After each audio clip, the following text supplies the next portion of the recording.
Iga, nabagsakan ng bumigay na lupa at pader ang isang sasakyan sa Antipolo City.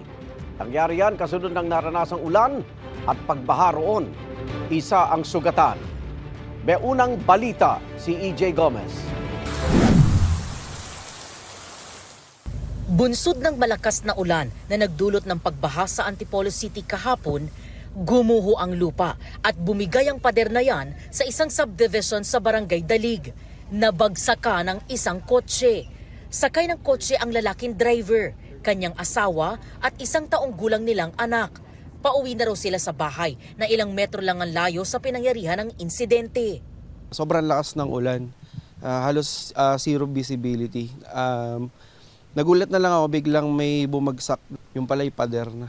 Hindi po namin alam kung paano kami lalabas nun kasi nga po yung pader nakaharang na. Galing ako sa taas, na nakita ko siya. Paghinto ko, nasyak ako kasi yung pader, hindi ko alam kung hanggang saan yung babagsak. Nung tinulungan ko na sila, binababa niya na yung anak niya, pati ang asawa niya. Nasyak talaga sila, pati yung bata. Umiiyak yung bata, pati yung nanay.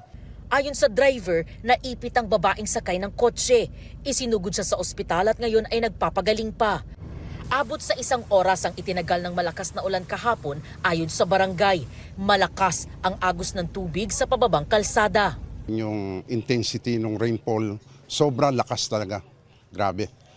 At itong area nito, ito ang low-lying area. So lahat ng tubig na nanggagaling doon sa taas, dito pumupunta sa baba. Siguro sa sobrang pressure, kasama na yung paglambot ng lupa rito, yun ang mga naging nag-aggravate doon sa sitwasyon natin, gumiba yung pader.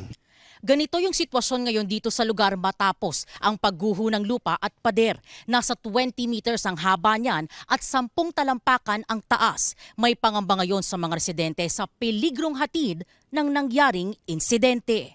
Ilang bahagi ng pader ang tila bibigay na rin. Nakipag-ugnayan na raw ang barangay sa subdivision at lokal na pamahalaan para sa pagsasaayos ng nasirang pader. Lalagyan ng mas masinsin na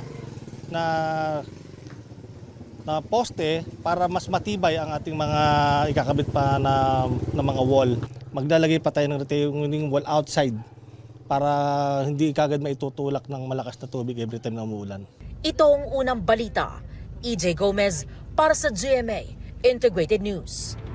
Igan, mauna ka sa mga balita, mag-subscribe na sa GMA Integrated News sa YouTube para sa iba't ibang ulat sa ating bansa.